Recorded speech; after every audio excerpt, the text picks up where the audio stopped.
Queridos irmãos, vamos então para a palavra do Senhor nessa noite. Nós vamos abrir nossas Bíblias no Evangelho de Mateus, capítulo 2. Vamos prosseguir com nossos sermões no Evangelho de Mateus. Abram, por favor, no capítulo 2.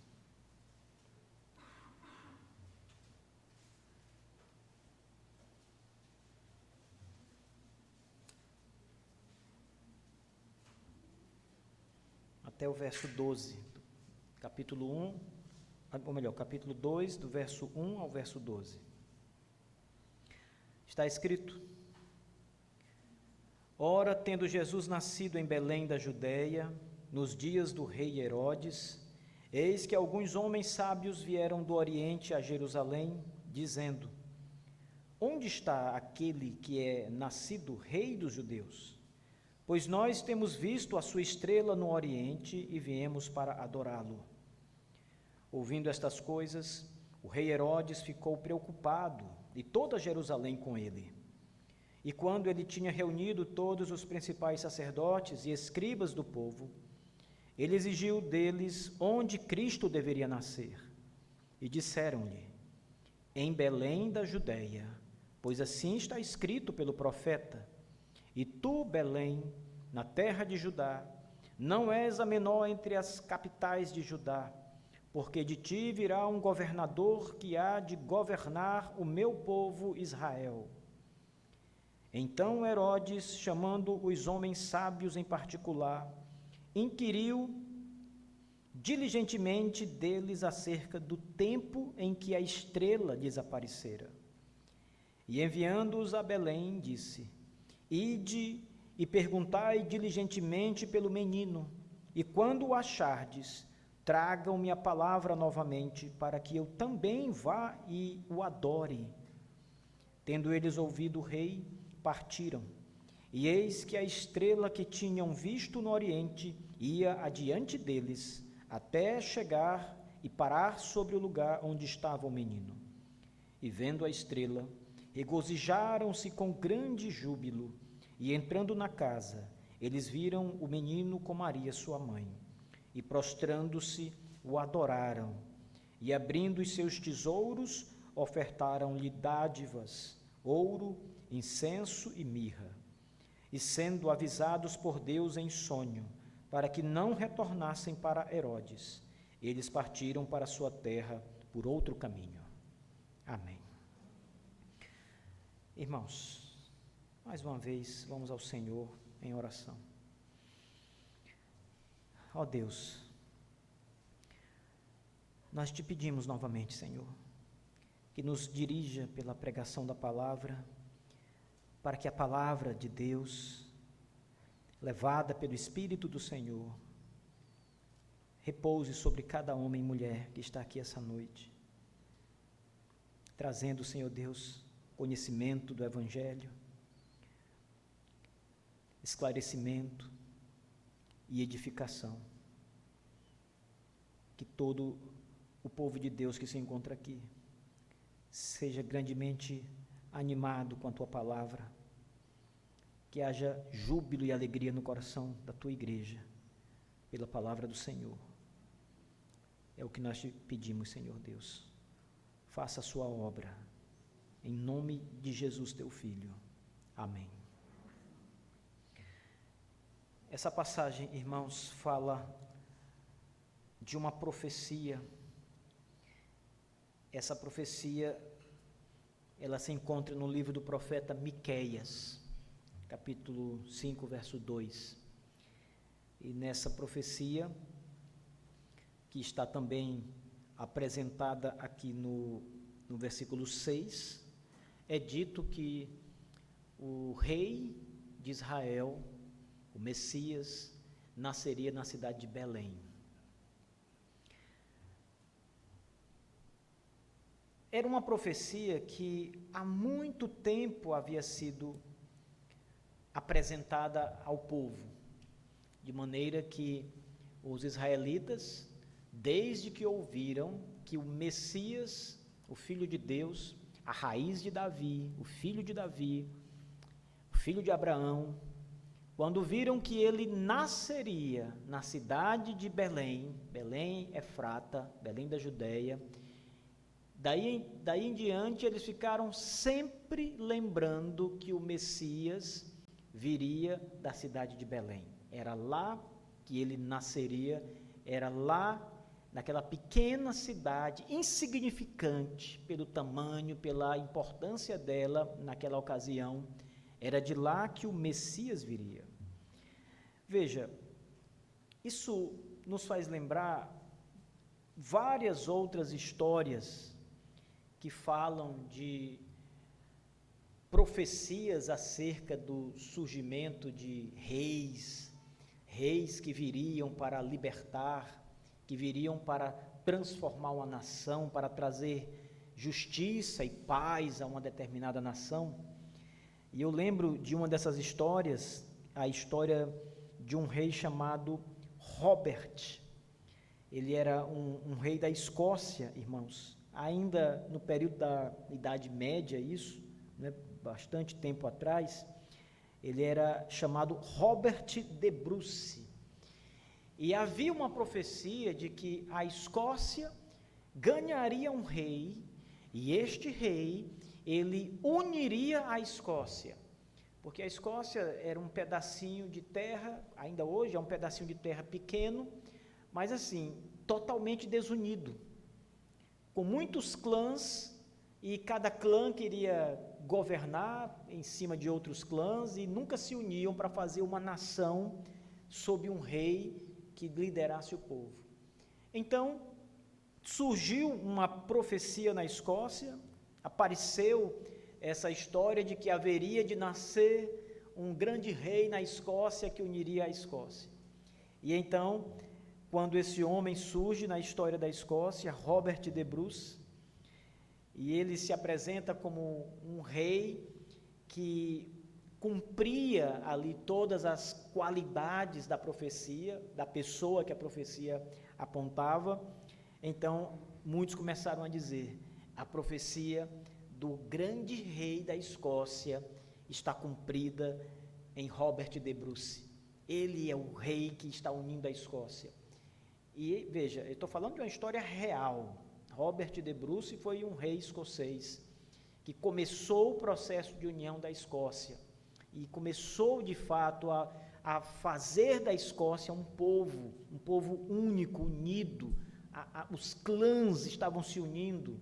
Depois dele isso deu prosseguimento, mas começa com ele. Então muitas pessoas olharam para esse fato e disseram: a profecia do rei da Escócia se cumpriu. É claro que essa profecia não é bíblica, ela não está nas páginas das Escrituras, é uma profecia que surgiu no meio daquele povo, entre as pessoas daquela época, que esperavam um rei. Mas isso se parece muito, irmãos, com a história do nosso rei, o Senhor Jesus Cristo, quando ele vem ao mundo e as profecias eram já há muito tempo apresentadas, anunciadas, de que um grande rei surgiria, e esse rei, o Messias, viria para governar o seu povo, para libertar o seu povo e salvar o seu povo. Eu gostaria de ler com vocês algumas passagens para mostrar essa profecia sendo apresentada em vários livros do Antigo Testamento. Em Gênesis 49, verso 10, o texto diz: o cetro não se arredará de Judá. Lembrem que Jesus Cristo é o leão da tribo de Judá. E aqui nessa palavra, o Jacó, o velho Jacó, antes de morrer, ele está ali abençoando os seus filhos, cada um deles, e quando Judá, o seu filho, chega, veja a profecia que ele diz a Judá: o cetro real, o cetro não se arredará de Judá, nem o legislador dentre os seus pés, até que venha Siló, e a ele se congregarão os povos. 2 Samuel capítulo 7, acerca da aliança davídica, diz o texto, versículo 12 em diante: quando os teus dias forem completos, suscitarei depois de ti um descendente, e estabelecerei o trono do seu reino para sempre. Tua casa e teu reino serão firmados para sempre diante de ti. Teu trono será estabelecido para sempre. São palavras de Deus para o rei Davi, onde Deus diz: eu levantarei um descendente, e esse descendente será rei para sempre. Ele está falando, a profecia está falando de Jesus Cristo, o rei que foi primeiro falado por Jacó ao seu filho Judá, agora a Davi, o rei de Israel. Nos Salmos, ele também é mencionado.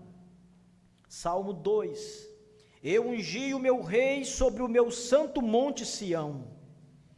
Pede-me e te darei os gentios por herança e os fins da terra por tua possessão. Aqui, o Filho de Deus é o Messias. Salmo 110: disse o Senhor ao meu Senhor: assenta-te à minha direita. O Senhor enviará o cetro da tua fortaleza desde Sião, dizendo: domina no meio dos teus inimigos. Esse é mais um salmo messiânico, em que Jesus Cristo é apontado como sendo o Senhor de Davi, que era o Senhor de Israel naquela altura. Isaías 9, verso 6: porque um menino nos nasceu, o governo está sobre os seus ombros. Do aumento deste governo e paz não haverá fim sobre o trono de Davi e o seu reino. Essa profecia de Isaías, claramente aplicada no Evangelho a Jesus Cristo. É uma profecia messiânica. Isaías capítulo 11: e brotará um rebento do trono de Jessé, com justiça julgará os pobres, e repreenderá com equidade os mansos da terra. Esse rebento é o Senhor Jesus Cristo. Jessé é o pai de Davi, do rei Davi, e Jesus é descendente de Davi. O rebento de Jessé é Jesus Cristo, o rei que dominará e exercerá a justiça para sempre. Em Jeremias capítulo 23, eis que vem dias, diz o Senhor, em que levantarei a Davi um renovo justo, e sendo rei, reinará e agirá sabiamente, e executará juízo e justiça na terra. O renovo de Davi, prometido, é o Senhor Jesus Cristo, o rei. Assim, igreja, todos os profetas, começando com Gênesis e passando por toda a escritura do Antigo Testamento, Deus vem revelando ao seu povo que enviaria o seu Filho como grande rei, o Senhor do seu povo, o rei do seu povo. Lembrem que o Senhor Jesus Cristo, ele realiza 3 ofícios muito importantes. Ele é o profeta do povo de Deus, ele é o sacerdote do povo de Deus e ele é o rei do povo de Deus. E Miqueias diz exatamente onde esse rei, que é profetizado em todo o Antigo Testamento, vai nascer. Ele vai nascer em Belém. Em Belém.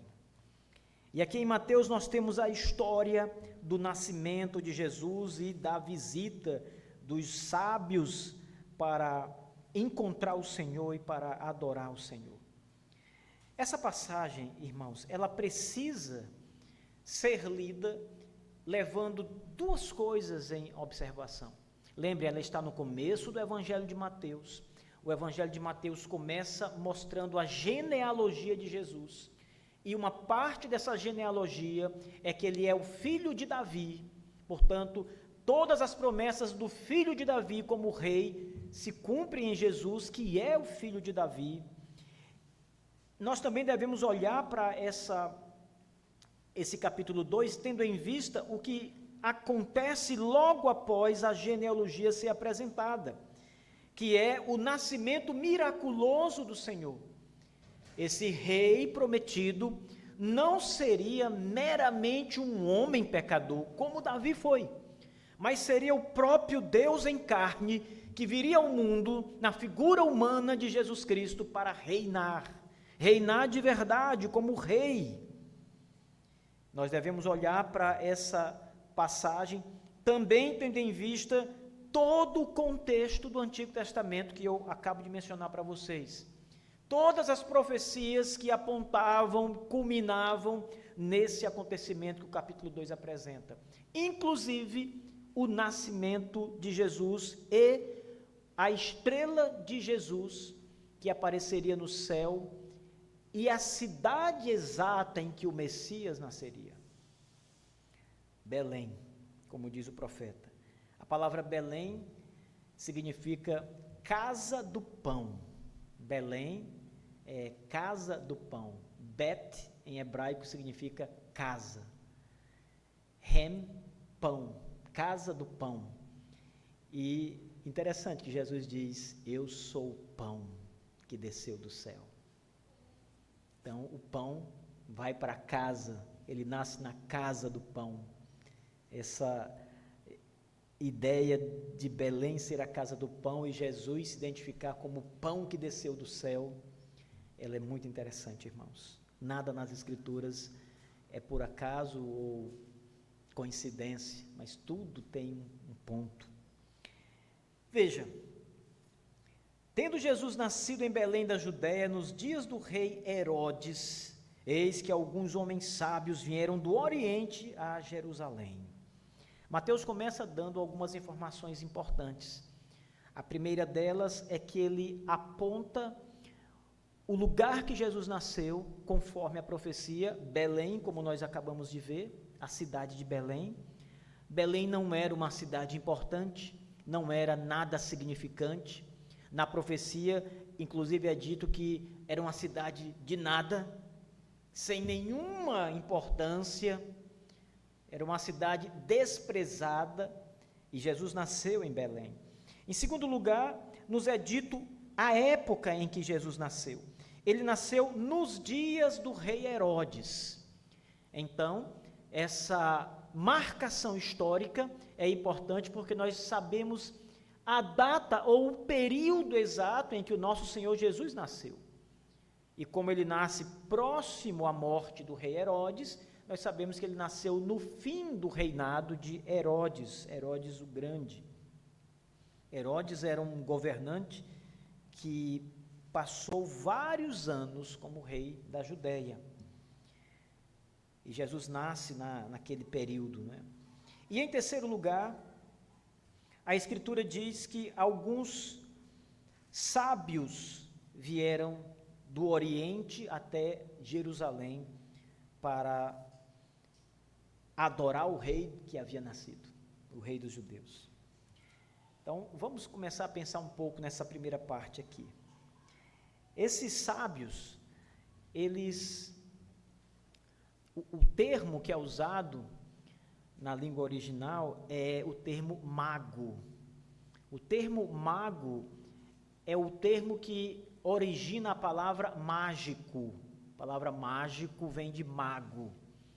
Então, os mágicos ou magos do Oriente eram homens que eles não necessariamente eram feiticeiros, bruxos, como nós geralmente olhamos os magos ou mágicos, né?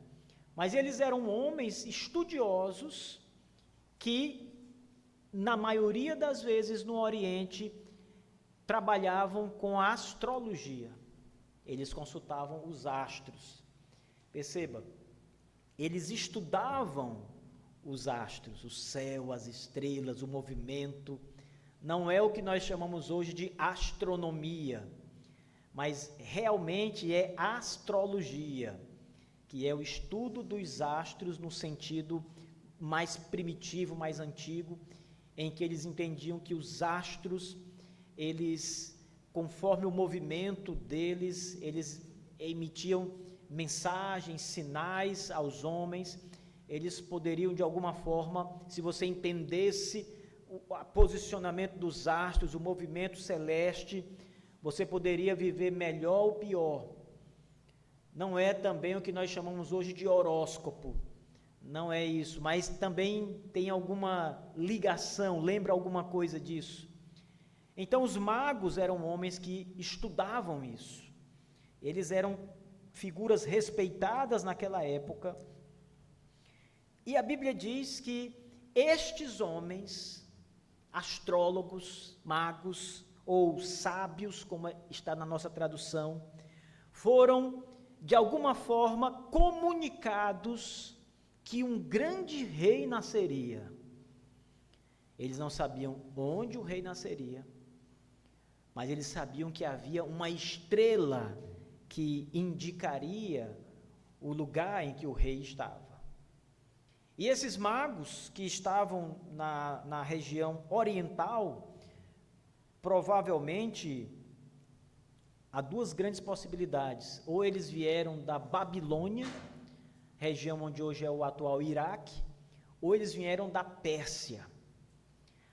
Mais provavelmente eles eram persas e tenham vindo da Pérsia. E na Pérsia, eles, como estudiosos e sábios, haviam grande conhecimento de outras culturas, de outros materiais, eles estudavam profecias de outras nações. E é muito provável que esses homens tenham se deparado com uma profecia bíblica que falava sobre a estrela. Essa profecia, vocês podem, se desejarem ler, encontrá-la no livro de Números. Deixa eu ver se eu consigo achá-la aqui para mostrar para vocês. Números 24, verso 17. O texto diz: vê-lo-ei, mas não agora, contemplá-lo-ei, mas não de perto, uma estrela procederá de Jacó, e um cetro subirá de Israel. Essa profecia foi de Balaão, profeta Balaão, que não era um profeta de Yahvé, mas num determinado momento, Yahvé fala a Balaão, a esse homem. E essa estrela, essa profecia de Balaão, que está em Números 24, ela parece ter sido conhecida por esses sábios do Oriente. E quando, de fato, eles viram uma estrela que não era uma estrela conhecida, eles eram astrólogos, eles conheciam as estrelas, o céu, eles estudavam os movimentos, e de repente uma nova estrela surge, diferente das outras, bem luminosa, e eles olham e lembram dessa profecia, e lembram que um rei será levantado em Israel. Então esses magos saem do Oriente. Eu estou falando aqui de uma viagem longa, irmãos, até Jerusalém. Longa. Lembre, eles não tinham carros, eles saíram em animais e foram até Jerusalém. Por que eles foram a Jerusalém? Porque quando eles viram a estrela nova e provavelmente linkaram com a profecia de Números, eles também provavelmente calcularam, pelo estudo que eles tinham dos astros, o lugar exato em que ela estava em cima. E esse lugar era Israel. Então, eles decidem ir até a capital, Jerusalém, e vão a Jerusalém. Tem um outro detalhe interessante nessa história, que é a questão dos magos aqui apresentados. Quantos magos eram? Vocês sabem quantos magos eram? Eu quero que vocês me mostrem na Bíblia que é 3. Mas todo mundo diz que é 3, não é? Porque nós estamos tão condicionados a pensar que são 3, porque a Igreja Católica diz que são 3 e dá até o nome de cada um deles, que nós acabamos pensando que são 3. Mas a Bíblia nunca diz que são 3. A Bíblia diz que eram magos.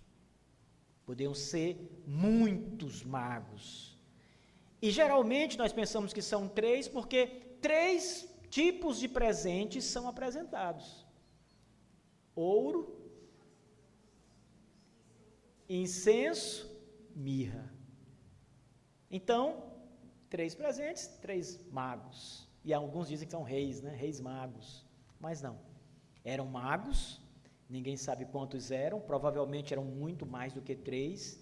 E esses magos levaram estes presentes. Interessante, porque ouro era um presente que realmente era dado aos reis quando eles nasciam. Outros reis vinham para a casa do novo rei que acabou de nascer em uma nação, e eles traziam como presente ouro. O ouro era um presente real para reis. Os magos levam ouro. Então parece que eles realmente acreditaram na profecia de que um rei nasceria em Israel. E a prova são os presentes que eles levam. Esses homens seguem a orientação da estrela, a estrela que está no céu, para as bandas do leste. Eles vão até Jerusalém. Chegam a Jerusalém, no verso 2. Onde está aquele que é nascido rei dos judeus? Pois nós temos visto sua estrela no oriente e viemos para adorá-lo. Sabem que na Bíblia dos Testemunhos de Jeová, esse versículo não está assim. Lá não tem o nome adorá-lo. Lá tem o nome honrá-lo, que é mais fraco do que adorar. Eu posso honrar um homem, mas não posso adorar um homem. Mas quando eu adoro a Deus, eu estou honrando a Deus. Porém, honrar e adorar são termos diferentes. Honrar é bem mais baixo do que adorar. Adorar só a Deus. E aqui os magos dizem: onde está o rei dos judeus, nascido, que a estrela nos apontou conforme a profecia? Nós viemos adorá-lo. E eles vão até Herodes, o rei, com essa ideia. Aí imagine, irmãos, o rei Herodes está ali no seu trono, tranquilo, de repente ele escuta: nasceu um novo rei. Isso já é uma ameaça. Pode ser um bebê, mas já é uma ameaça. Eu sou o rei de Israel, eu sou o rei da Judeia. Como nasceu o novo rei? Os magos dizem: nós vimos a sua estrela, e ela está aqui, e nós viemos adorá-lo. Onde exatamente está o rei? E essa mensagem que o rei Herodes escuta. O que o rei faz? Herodes chama os especialistas na Bíblia. Ele chama, no versículo 4 diz, ele reuniu todos os principais sacerdotes dos judeus, os escribas do povo, e exigiu deles onde Cristo deveria nascer. Me digam o que a Bíblia fala sobre esse assunto. Onde o Filho de Deus, o Cristo, o ungido, o Messias, o Rei, haveria de nascer? O que as profecias dizem sobre isso? E disseram-lhe: em Belém da Judeia, pois assim está escrito pelo profeta: e tu, Belém, terra de Judá, não és a menor entre as capitais de Judá, porque de ti virá um governador que há de governar o meu povo Israel. Então os escribas e sacerdotes, conhecendo perfeitamente a profecia acerca do nascimento do Messias, são rápidos a dizer ao rei Herodes o que a Bíblia diz sobre o nascimento do rei. De fato, rei, há uma profecia nas escrituras hebraicas que diz que o rei nascerá em Belém. Essa profecia é antiga, foi escrita por um profeta de Israel, Miqueias, e diz que nascerá na terra de Belém, em Judá, no território de Judá.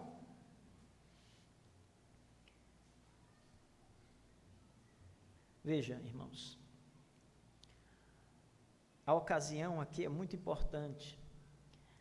Quando Jesus nasceu, a Bíblia diz que os anjos vieram do céu e começaram a cantar. E os pastores que estavam ali cuidando das ovelhas, eles viram os anjos do Senhor cantando, né? Alegria no céu, paz na terra, os homens de boa vontade, nasceu o Redentor de Israel.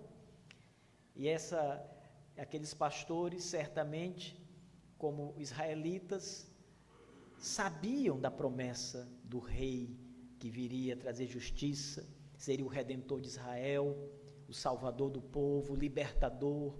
E os anjos do Senhor agora estão ali diante deles dizendo, nasceu o rei. Esse texto está no Evangelho de Lucas. Então, os pastores estão sabendo que aquela profecia se cumpre. Deus, de maneira miraculosa, revela aos magos, lá no Oriente, que o rei de Israel nasceu. Veja, eu mostrei para vocês uma das teorias de como os magos souberam do nascimento de Jesus. Porque eles não viram só uma estrela, eles também sabiam que a estrela indicava que o rei de Israel nasceu, o rei prometido profeticamente. Então alguém disse isso para eles, provavelmente isso tenha sido dito pelo profeta, pela profecia que eles leram. Mas além disso, é preciso entender que havia uma operação divina, Deus mesmo operando no coração daqueles magos, para eles irem adiante. Veja, eles viram a estrela, eles entenderam o significado da estrela e da profecia, eles foram até Jerusalém. Quando eles chegam em Jerusalém, ao que tudo indica, a estrela desaparece. Onde está a estrela? Onde está? A estrela vai mostrar onde nasceu o rei, mas ela sumiu. Então eles vão até o rei e dizem exatamente isso que nós vimos. O rei chama os seus escribas e os escribas dizem, a profecia nos ensina isso. Então o rei Herodes volta, chama os magos e diz aos magos, a profecia diz que o rei nascerá em Belém. Veja, então Herodes, chamando os homens sábios em particular, inquiriu diligentemente deles acerca do tempo em que a estrela lhes aparecera. Quando foi que vocês viram essa estrela no céu? Que época foi? Faz muito tempo? Faz mais de um ano? Ele queria saber exatamente a época, porque ele planejava alguma coisa. Então ele precisava saber com precisão quando a estrela apareceu no céu. O texto prossegue, e enviando-os a Belém, disse, ide e perguntai diligentemente pelo menino, e quando o achardes, tragam-me a palavra novamente, para que eu também vá e o adore. Ele queria matar Jesus, nós sabemos disso. Ele queria apenas saber onde Jesus estava, para ir depois matá-lo.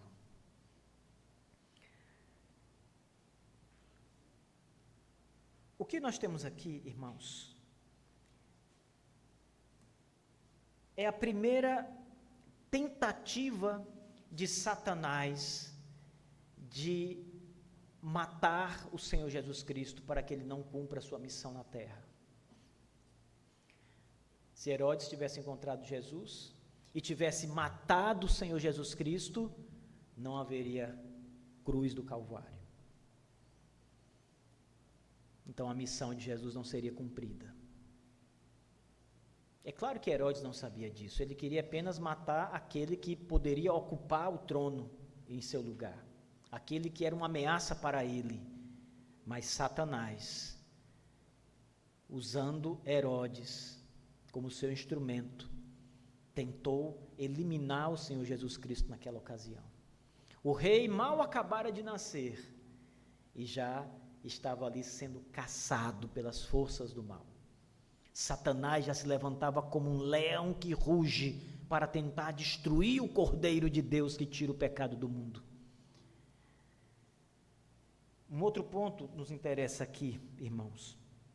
Quando Herodes pergunta o tempo exato em que a estrela aparece no céu, é porque ele planejava matar Jesus Cristo. E é por isso que quando os magos não retornam para dar a ele a notícia, ele calcula 2 anos. O que significa dizer que quando os magos estão indo à casa de Jesus, ele não era um bebezinho. Ele já tinha pelo menos 2 anos, mais de 1 ano, talvez um pouco menos de 2 ou 2 anos.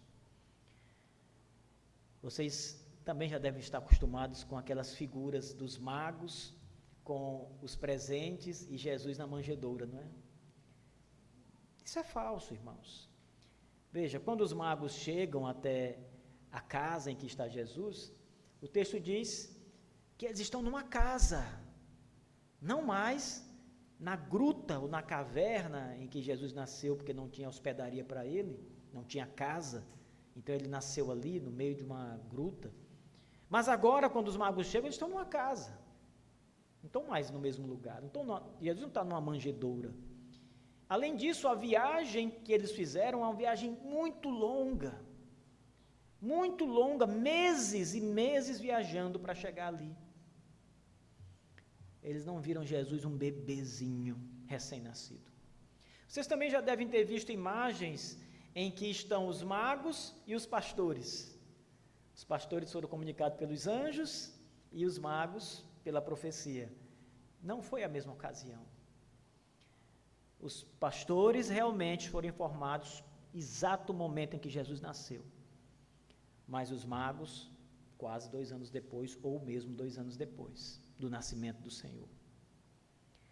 Então o texto diz que depois de ouvir as palavras do rei Herodes, esses homens vão para Belém. Mas sabe o que acontece? Quando eles saem do palácio, a estrela aparece de novo. Veja o texto. Verso 10. E vendo a estrela, regozijaram-se com grande júbilo. Isso mostra que a estrela parece de fato que não estava mais visível quando eles chegaram em Jerusalém. Então eles tiveram que ir até o palácio examinar. Porém, quando eles saem do palácio, a estrela de novo aparece. Essa estrela é bem interessante, não é? Existem também algumas explicações mais interessantes ainda sobre essa estrela. Algumas delas são as seguintes. Um estudioso do século XVII, chamado Kepler, ele disse que essa estrela foi, na verdade, uma grande luz que apareceu no céu por causa do movimento de alguns planetas e o Sol, e nesse movimento especial, uma grande luz foi gerada, e essa luz foi a estrela que esses magos viram. Muita gente defende essa teoria, dizendo que a estrela foi esse movimento celeste natural que apareceu. Outros dizem que era um cometa que estava passando por aquele tempo, e a cauda do cometa era como se fosse uma direção que os magos deveriam seguir. Então eles estavam ali seguindo o cometa, né? Essas teorias todas, irmãos, não me parecem as melhores. Eu acredito, aqui, é minha opinião particular, que essa estrela que apareceu no céu era mais ou menos como uma aparição especial de Deus, uma comunicação especial de Deus para mostrar exatamente o lugar em que Jesus havia nascido. A estrela não era uma estrela espacial como nós conhecemos, mas uma luz que parecia ser uma estrela no céu. Mas era como a coluna de fogo que aparecia para cuidar de Israel à noite, ou a coluna de nuvem que aparecia para guiá-los durante o dia. Naquela ocasião, Deus pode ter aparecido como essa luz que parecia uma estrela para guiar os magos. Isso é bem interessante, irmãos, porque essa luz eles identificam, ela para exatamente em cima da casa em que Jesus Cristo está. Veja o texto. Vendo a estrela, regozijaram-se com grande júbilo, e entrando na casa, eles viram o menino com Maria, sua mãe, E prostrando-se o adoraram, abrindo seus tesouros, ofereceram-lhe dádivas, ouro, incenso e mirra. Então, quando eles chegam no local em que a estrela aponta, a casa em que Jesus está, eles entram na casa e encontram Maria e o Senhor, o menino Jesus. E eles adoram o Senhor ali. Eles prestam adoração ao Senhor. Esses magos, eles entendem uma coisa que muitos israelitas não entendem até hoje. Eles entendem que o Messias, este rei de Israel que a profecia apontava, não era só um homem, mas era o Filho de Deus, o próprio Deus. Havia muitas profecias antigas, de nações antigas, que falavam dos filhos dos deuses. Esses magos entenderam que aquele menino, daquela profecia, era digno de adoração. E eles não olham para Jesus como um simples bebê, um simples garoto, um simples rei humano, porque eles adoram esse menino. Primeiro eles dizem ao rei Herodes: nós viemos adorá-lo. E alguns dizem, os magos, eles adoravam os reis, mas em nenhum lugar nos é dito que eles adoraram o rei Herodes. Eles não adoram Herodes, mas eles dizem a Herodes que vieram adorar o menino, o rei nascido. E quando eles chegam na casa em que está o Senhor, eles adoram o Senhor Jesus e entregam presentes que são entregues a reis. Então eles entendem que aquele rei é divino, é um rei divino. Aqueles magos entenderam muito bem a profecia acerca do Messias que os judeus não estavam entendendo. E que até hoje, irmãos, muitos de nós, muitos dos homens, não entendem que o Filho de Deus veio ao mundo conforme anunciado pela palavra de Deus, para ser o salvador e libertador do seu povo. Muitos não entendem isso, muitos rejeitam essa verdade, tão anunciada como vimos aqui nas passagens que eu citei, profetizada em toda a história bíblica antiga. Não foi uma novidade, não era uma profecia que acabara de surgir, era uma profecia que vinha sendo repetida, e cada vez mais com novas informações, adicionando mais conteúdo. A cidade exata em que ele nasceria foi revelada, Belém. E até hoje, não só os judeus, mas muito da parcela de homens sobre a terra, não creem que Jesus Cristo é o Rei prometido, o Rei divino que Deus prometeu para o seu povo.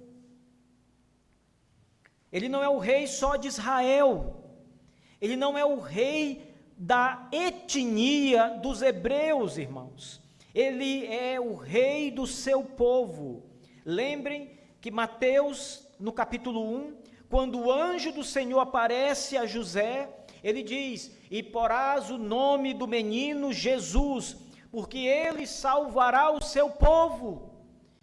E nós vimos, o seu povo é todo aquele que crê nele, são os eleitos de Deus. Da mesma forma, o rei que nascerá em Israel é o rei do Israel de Deus, do povo de Deus, composto de todas as nações sobre a terra. O rei estava ali, reconhecido por magos que vêm de longe do Oriente e adoram aquele menino porque ele é Deus e ele é o rei prometido nas profecias.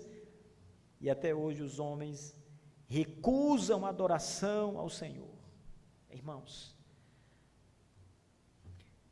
que terrível é a incredulidade. Veja,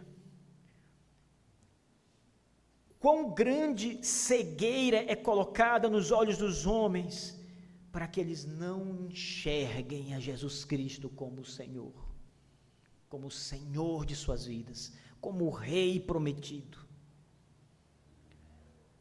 Essa passagem ensina muitas coisas, irmãos, que eu vou apenas pontuar rapidamente para os irmãos. A primeira delas, a palavra de Deus se cumpre sempre, cabalmente, se cumpre nos seus detalhes. O filho de Davi será rei, um rebento nascerá da casa de Davi, o cetro não se apartará da sua mão, ele será rei para sempre, ele nascerá na cidade de Belém.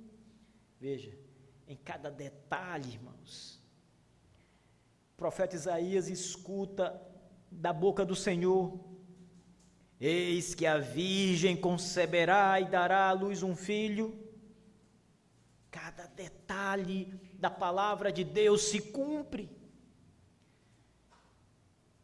A palavra de Deus não é cumprida de maneira genérica, mas ela se cumpre em cada ponto que ela anuncia. Segundo lugar, irmãos, o Senhor, Ele se revela graciosamente, soberanamente, a quem Ele quer. Ele sai de Israel, a sua graça sai de Israel e é derramada sobre astrólogos, mágicos. Veja, ele desperta aqueles magos, que eram mais de 3, para que eles atentem para esta profecia. Se eles não tiveram acesso à profecia, a coisa ainda é mais extraordinária, porque de onde eles ouviram isso? Se não foi da profecia revelada, eles ouviram do próprio Deus. Se você acha que eu estou exagerando ao dizer que eles tiveram acesso a uma profecia de uma outra nação, eles eram estudiosos, sábios, e isso parece para você: não, pastor, aí já é demais, aí você está sendo muito generoso, aí está tudo dando certo. Eu acho que é muito mais difícil você dizer o seguinte: não, Deus mesmo foi lá e falou para eles. Isso é muito mais extraordinário. Ter acesso e conhecimento disso através de uma profecia escrita, mesmo que de outra nação, é menos extraordinário. Seja como for, irmãos, eles tiveram acesso à profecia, escrita ou não, eles tiveram acesso à profecia de que um rei nasceria em Israel e uma estrela apareceria para indicar o nascimento do rei. E eles deram ouvidos a isso. E eles levaram muitos presentes valiosos. Meus irmãos, esses homens levaram ouro, riquezas, coisas caras. Eles fizeram uma viagem altamente desgastante para chegar a uma cidade, e eles não sabiam onde estava o rei, uma estrela estava os guiando. Esses homens foram tocados por Deus, irmãos. É impossível ser diferente. O Espírito de Deus tomou esses pagãos, magos, e os fez crer na profecia e os dirigiu até Jerusalém. E mais do que isso, irmãos, eles adoraram a Jesus Cristo. Eles não só entenderam a profecia do nascimento de um rei, como entenderam que o rei nascido é divino, o próprio Deus em carne, e adoraram o Senhor. Deus se revela a quem Ele quer. Talvez você pense assim: eu não sei como Deus se revelou a mim. Eu mesmo às vezes penso, eu não queria saber de Deus, irmãos, na minha juventude. Eu não queria saber de Deus, eu não me importava com o Senhor, com Bíblia, com o Evangelho. Só teve uma coisa que entrou no meu coração desde criança, era de que a Bíblia era a palavra de Deus. mas eu lá sabia o que estava escrito nela. Nunca me importei com isso, nunca pus os meus pés numa igreja evangélica na minha vida, até o dia em que eu fui tocado, primeira vez que eu fui na igreja. Nunca tinha posto meus pés numa igreja. Os meus amigos, já falei isso para vocês umas vezes, eles diziam sempre que a minha conversão era falsa. Já ele volta para o nosso meio, conheço Marquinhos, já ele vem. Irmãos, talvez você pense assim, eu nunca planejei, nunca quis ir, nunca me importei com isso. De repente vem um poder sobre você que muda sua mente, opera de maneira tão poderosa que seus olhos começam a ver coisas que você não via antes, entender verdades que passam a ser caras para você. É uma operação divina. Deus fez isso com esses magos, ao dirigi-los, ao dar entendimento, ao combinar as informações da profecia do grande rei e a levá-los a adorar o Senhor. Deus fez isso, irmãos. Por isso, saiba, você pode pensar numa pessoa que é altamente incrédula, ímpia, da pior espécie que você possa imaginar. Eu tenho um amigo que não presta, pastor, esse aí não adianta. Nunca diga isso. Porque quando Deus quer abrir os olhos de um cego espiritual, Ele abre. Poderosamente, facilmente, Ele abre, irmãos. Creia. Talvez você tenha orado aí por um parente seu, um filho, alguém, e já tenha até cansado. Deus pode salvar essa pessoa, não pare. Veja, ele pega astrólogos, irmãos, e leva para adorar Jesus Cristo. Terceiro, Deus fecha os olhos de quem Ele quer. Quando os magos chegam até Herodes, veja a reação. Deixa eu localizar aqui a passagem. Verso 3, ouvindo estas coisas, o rei Herodes ficou preocupado e toda Jerusalém com ele. Veja que a chegada dos magos, por isso que eu creio que eram muitos, provavelmente uma grande comitiva, de muitos magos e pessoas com eles, porque isso foi notícia na cidade. Toda Jerusalém se preocupou com a notícia que eles chegaram dizendo, o rei nasceu em Jerusalém, em Israel. E veja, toda Jerusalém, isto é, os judeus daquela cidade, que conheciam sobre a profecia. Porém, a história nos mostra que esses judeus não creram. Esses judeus caçaram o Messias. Herodes se levantou logo mais para matar Jesus Cristo e fez uma carnificina para tentar matar uma criança. E os restantes dos povos de Jerusalém, ninguém deu muita atenção a isso e nem acreditou que de fato o rei havia nascido. Apenas se assustaram com toda aquela notícia. Quando o rei manda chamar os sacerdotes e os escribas, que eram especialistas na profecia, eles dizem, na profecia está escrito que o rei nascerá em Belém, mas ninguém passa disso.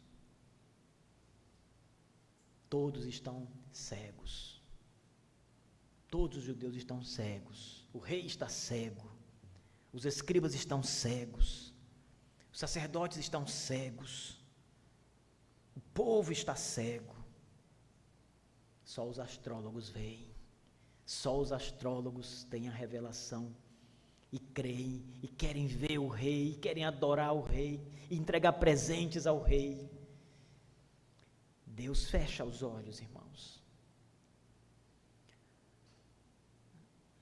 Quando eu me tornei pastor, estava no seminário, e comecei a aprender muitas coisas.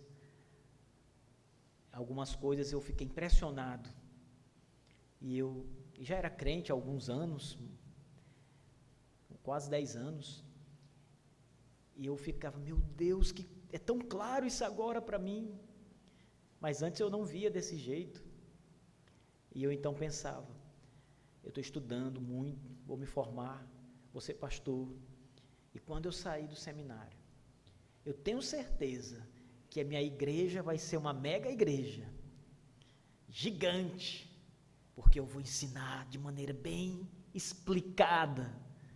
E um pastor que era meu professor, ele dizia, bem explicadinha, não é? Eu dizia isso, eu vou explicar de uma maneira bem didática, bem clara. Veja, eu ainda estava pensando que vinha tudo porque o problema era a transmissão da mensagem, a maneira como se explica o Evangelho. É mais do que isso, irmãos. Deus tem que abrir os olhos dos cegos para eles enxergarem. Porque se Deus não abrir os olhos dos cegos, eles continuarão cegos. Se Deus fechar os olhos dos homens, eles não ouvirão.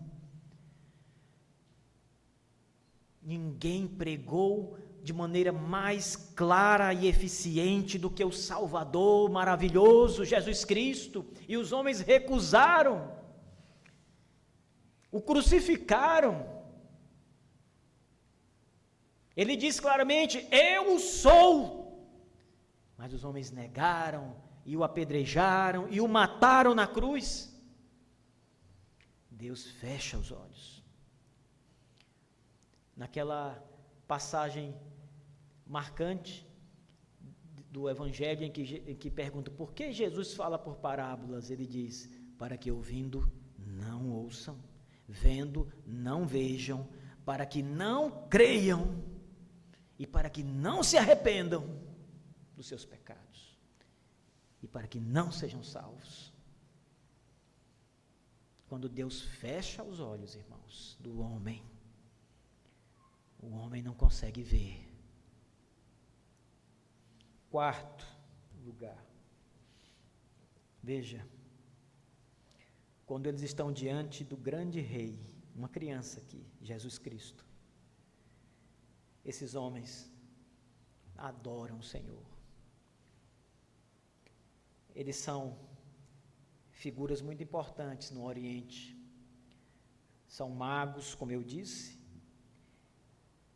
traziam tesouros, o que mostra que eles eram ricos, poderosos, mas esses homens, quando veem o Senhor, eles se prostram diante do Senhor. Entrando na casa, eles viram o menino com Maria, sua mãe, e prostrando-se. Essa linguagem que as Escrituras usam em Mateus, ela é maravilhosa, porque aqui, irmãos, é uma atitude de adoração. Eles se deitaram no chão. Prostrar-se aqui é mais do que ajoelhar-se. Eles se inclinaram, se deitaram e reconheceram a majestade do menino, do Senhor. Adoraram, literalmente adoraram o Senhor. Irmãos amados, a postura dos magos diante de Cristo deve ser a nossa. Nós devemos adorar o Senhor. Nós somos o povo do Senhor. Nós somos salvos pelo Senhor, por este Rei que entregou-se por nós, derramou o seu sangue por nós. Nós não devemos olhar para Cristo, irmãos.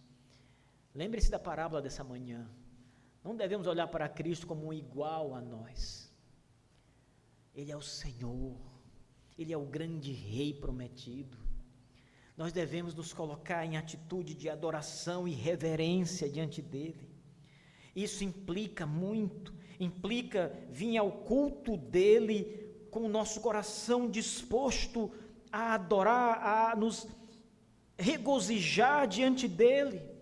O nosso coração deve estar disposto a dizer obrigado, Senhor Jesus Cristo.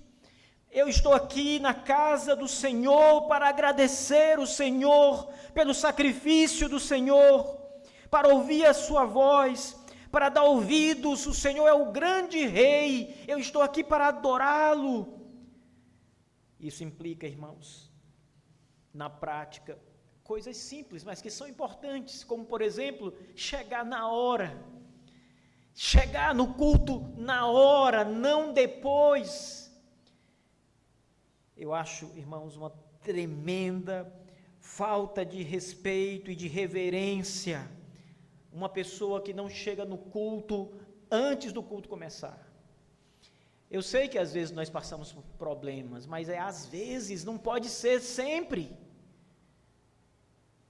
Isso implica, meus irmãos, estar aqui e quando nós estivermos cantando, adorando o Senhor, que o nosso coração esteja envolvido nisso, que não seja só a nossa boca, a nossa voz ali, mas que seja a nossa alma, o nosso coração cantando e celebrando o Senhor. O Senhor Jesus diz que nós devemos adorá-lo em espírito e em verdade, de maneira autêntica. Não é só vir para a igreja e cantar qualquer coisa, você tem que estar envolvido nisso, em adoração. Isso aqui não é uma reunião para cantar, para se apresentar diante de Deus, para mostrar a sua voz ao Senhor, é para adorar o Rei, é para adorar o Senhor com seu coração, com sua alma envolvida. Amarás o Senhor teu Deus de todo o teu coração, com toda a tua alma, com toda a tua vida. É preciso se entregar, irmãos, a uma adoração autêntica ao Senhor. Isso é adorar.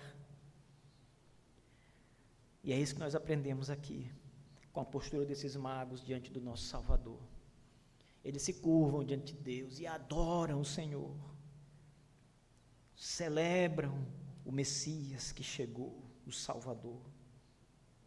E finalmente, para encerrar, irmãos, e para que vocês não tenham dúvidas do poder miraculoso de Deus, quando esses magos deixam a casa de Maria e vão embora, eles haviam sido recomendados pelo rei Herodes a voltar e dizer onde Jesus havia nascido. O rei Herodes estava esperando ali a localização, em tempo real. Onde ele mora? Mande a localização no WhatsApp para mim. Eu quero ir lá sem erro para adorar o menino. Mas, sendo avisados por Deus em sonho, para que não retornassem para Herodes, eles partiram para sua terra por outro caminho. Deus estava com aqueles magos, irmãos. E Deus falava com eles. E Deus guiava eles com a estrela. E Deus os fez entender a profecia. E Deus os fez entender que o menino era o seu filho. E ele adorou a criança, eles adoraram a criança. E agora Deus fala com eles de novo, em sonho, dizendo: não voltem. E eles não voltam. O ponto aqui, irmãos, é a obediência. Porque o rei humano disse: voltem e me digam. Mas o Rei dos Reis, no céu, diz: não voltem. E eles não voltam.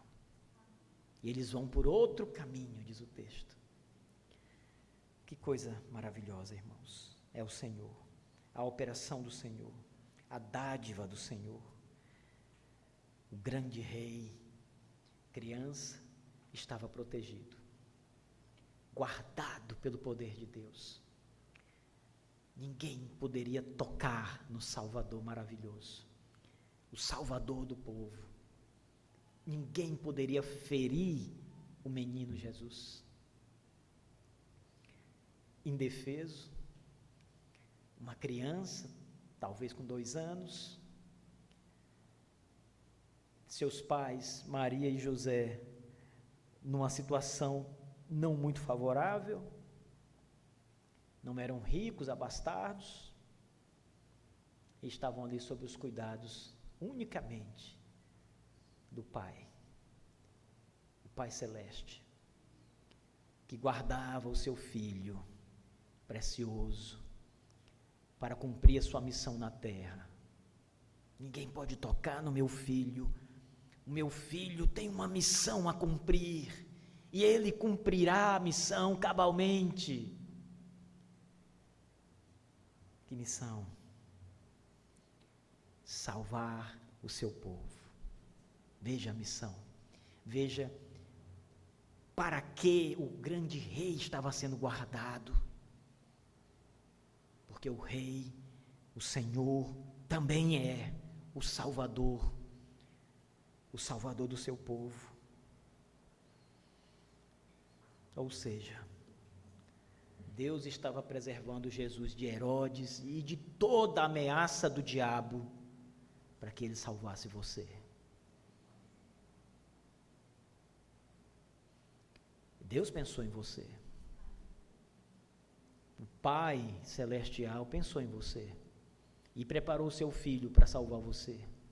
E guardou o seu Filho de toda ameaça para que ele salvasse você, para que a sua missão não fosse frustrada por você. Veja, irmãos, o Evangelho é grandioso. Veja como Deus opera de maneira tão fantástica. Quando você liga o começo com o fim, você se encontra lá. Tem uma música que fala sobre a morte de Jesus. Eu nem sei se é uma música que a letra é totalmente correta ou não, mas pelo menos essa parte é. O cantor, ele diz assim: foi por mim. Numa determinada parte da música que ele está falando do sacrifício e da morte, ele diz: foi por mim, foi por mim. E de fato, irmãos, o rei veio para reinar por nós, sobre nós, para nós, mas ele também veio para ser o nosso sacrifício do nosso pecado. Veio por nós, para morrer por nós. Que o Senhor nos dê a alegria de entender essas coisas e louvar a Deus, e adorar a Deus como os magos fizeram. Amém. Vamos ficar de pé, meus irmãos.